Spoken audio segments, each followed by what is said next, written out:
I was watching an M.I. Gardner video. He's the first like garden person I found to watch and study from. And he was like, look, if you ask 12 gardeners a question about anything, you're gonna get 13 different answers. And I read and read and read and watch and watch and watch. And when it comes down to it, the way I've actually learned fully is to do it, to just do it.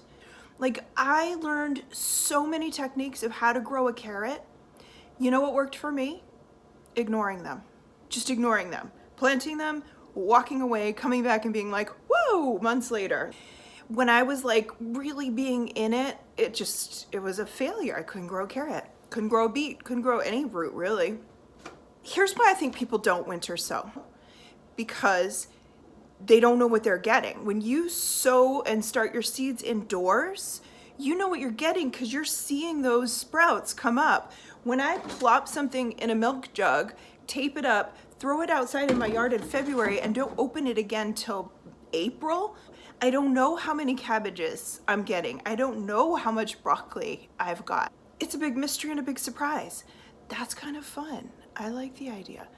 Definitely grow some backups in the house, I think, if you really want to be guaranteed getting certain things. But basically, that's why I think people don't winter sow. You know, I was watching M.I. Gardner as well, Luke. I like Luke. Luke, I like you very much. M.I. Gardner, I like you very much. But he seemed very angry about winter sowing. And I couldn't figure out why. Like, why, Luke, why are you so angry about winter sowing?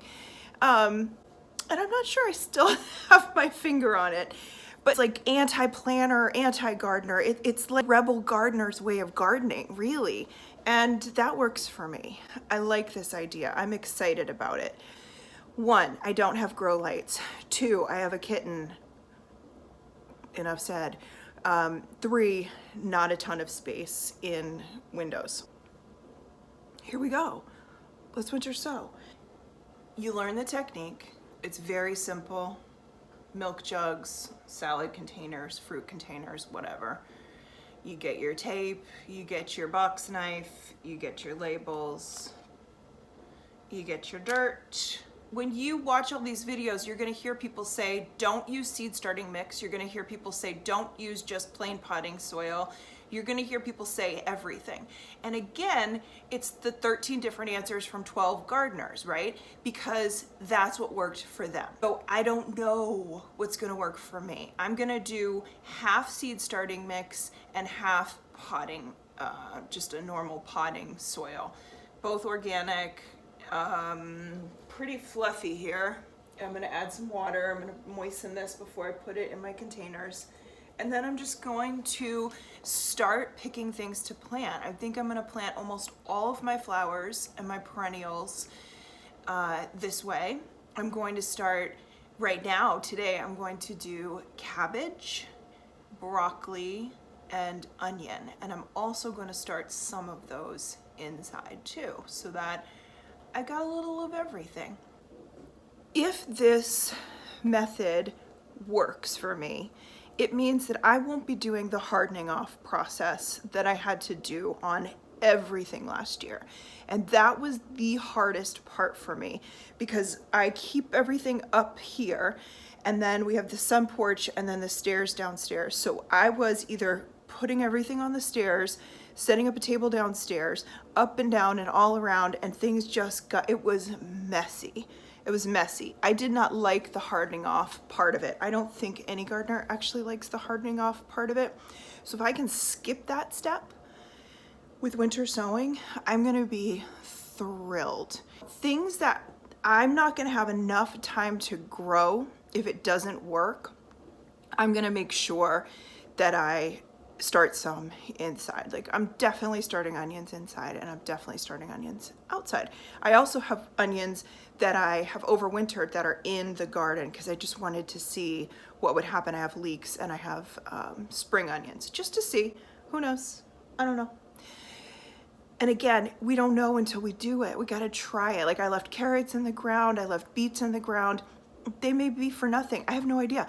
But I'm guessing in the spring, I'm gonna at least get greens from those things.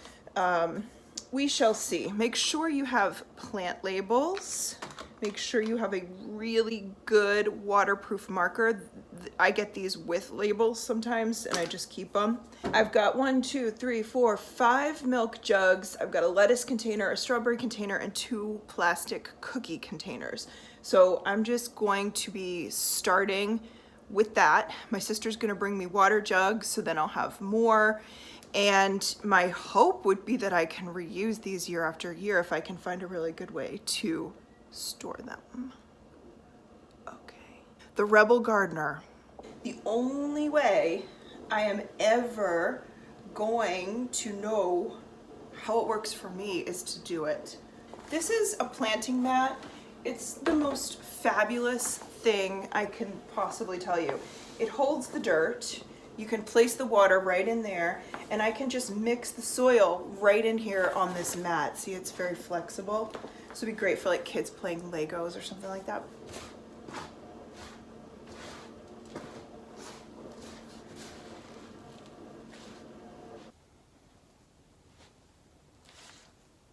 You're gonna pre-moisten the soil because you can see the water just runs out. If I was to put this in the milk jug and then put my seeds in it and then try to water it, nothing's gonna happen. It's just gonna run right off, and then I'm not gonna have a nice wet environment for the seeds to go to sleep in, basically.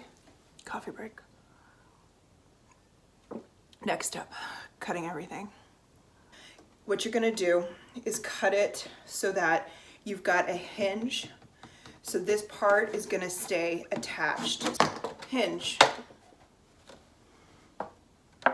Ta-da! Okay, and then the bottom, I usually do this first, so I forgot. The bottom, you're gonna wanna poke at least 4 on these jugs. Drainage holes, you could drill them too. I just make an X and then kind of poke it through like this, just to make sure there's some drainage. Then I get my soil in, my pre-moistened soil.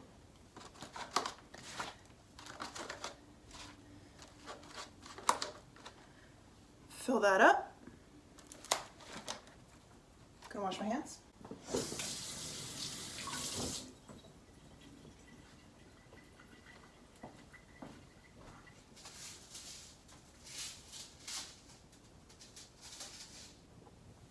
So we've got cabbage. I'm gonna do Copenhagen cabbage, and I put the date on there that I'm doing this. You probably don't need to do that, but I am.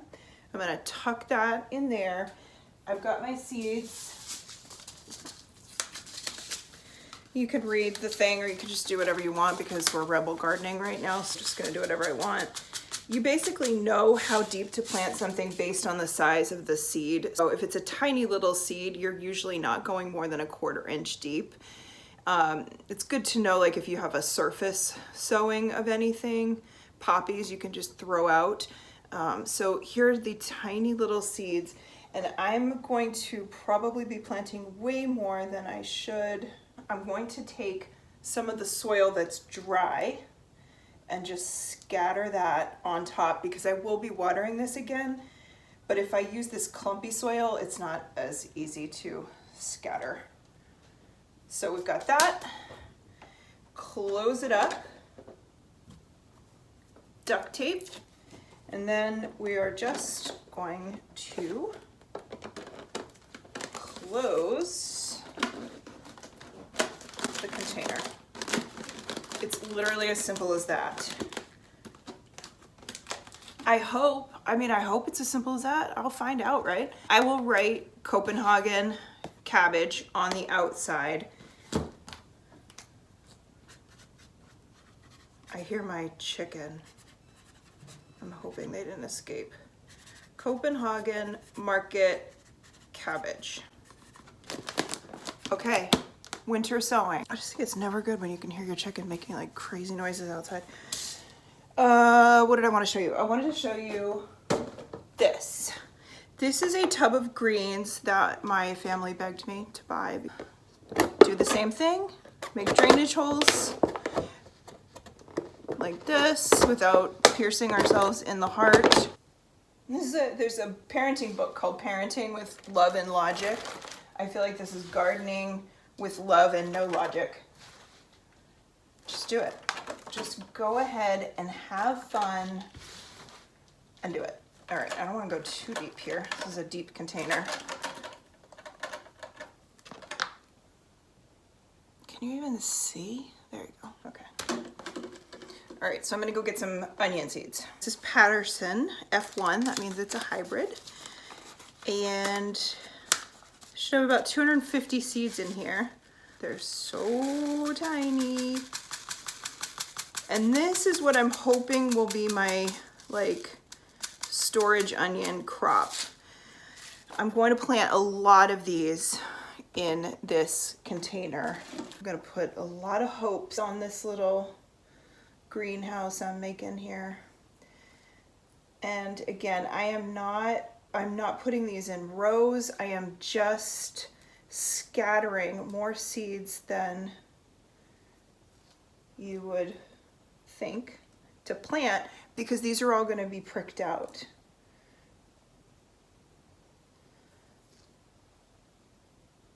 All right. Tiny bit of soil. I use the dry soil, like I said. Just gonna very lightly cover those. I'm probably covering these a little deeper than I would if I was just starting these seeds indoors, because they're outside. I don't know. See, I don't know. That's the thing. I'm just doing it. All right, I'm gonna water this in the sink, like that, and then I will put some tape on this, put a little marker in. This is just proof that you can garden if you are not an organized person. You can. I grew like 1,000 pounds of food, hybrid yellow onion, Patterson. I grew about 1,000 pounds of food my first year in a big garden, and I didn't know anything. I just did it. That's the thing. I don't know anything about starting a YouTube channel. I just did it. I didn't know anything about starting a business when I started a business. I just did it. And I think that that's really the key to life. You just have to do things. If you are interested, if you have a curiosity, if you have a passion, a desire, a longing, you have to just do it. You have to act on it. And if you don't, then nothing will happen and you'll be sad. I've got this YouTube channel that like 4 of you watch. You're my 4 favorite people in the whole world. I love you. It doesn't matter. It doesn't matter that I don't have hundreds of thousands of people watching, because those 4 people matter so much. If I can make just a tiny bit of an impact, and also, you know, make this as a recording for myself to remember things and to mark time, what a beautiful thing that is. There's my little sermon. Okay, here we go. Very, very lightly watering these in. And then the milk jug, same thing. I'm just gonna water it through here. I was thinking I should do outtakes, and then I realized this entire video is basically outtakes. Yeah. If you've made it this far, bless you, because I know, rebel gardening, right? It's like exhausting.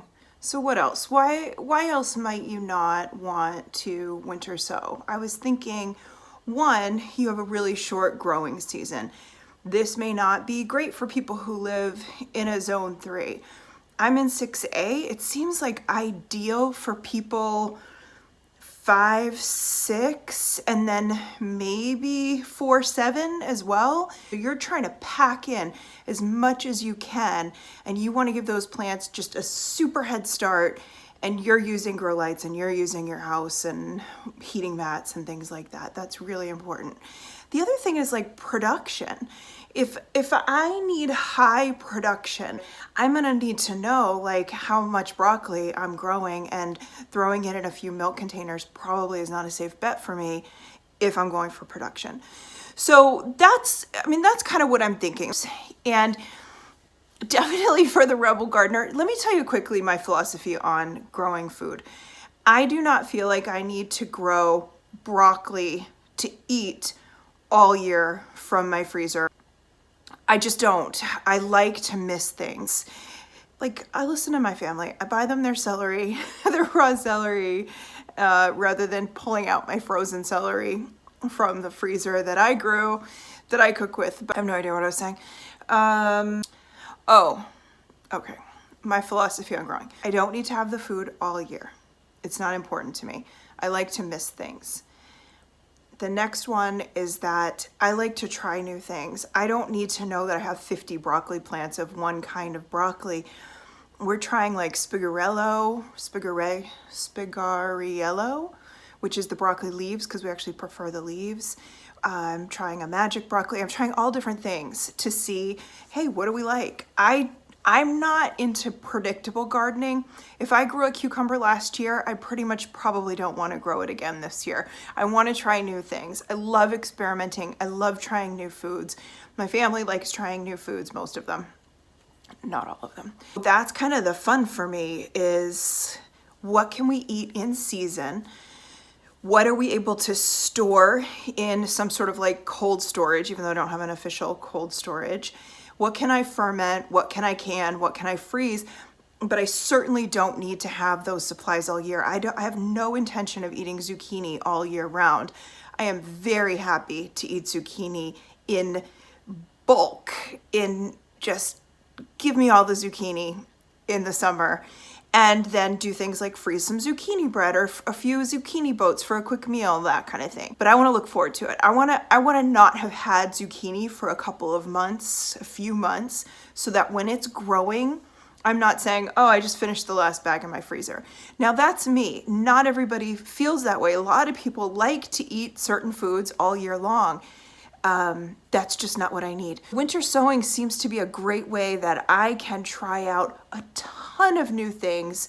There's no risk for me because I'm not attached to anything. If I am attached to it, I will absolutely be, doing some backup in the house. Enough said. If you enjoyed, if you would hit that thumbs up button, that would mean so much to me. And my favorite thing is when you leave a comment, so then we can be in conversation and it's not so lonely just being on this side. All right, I'm gonna sign off. Thanks for being here. I appreciate you.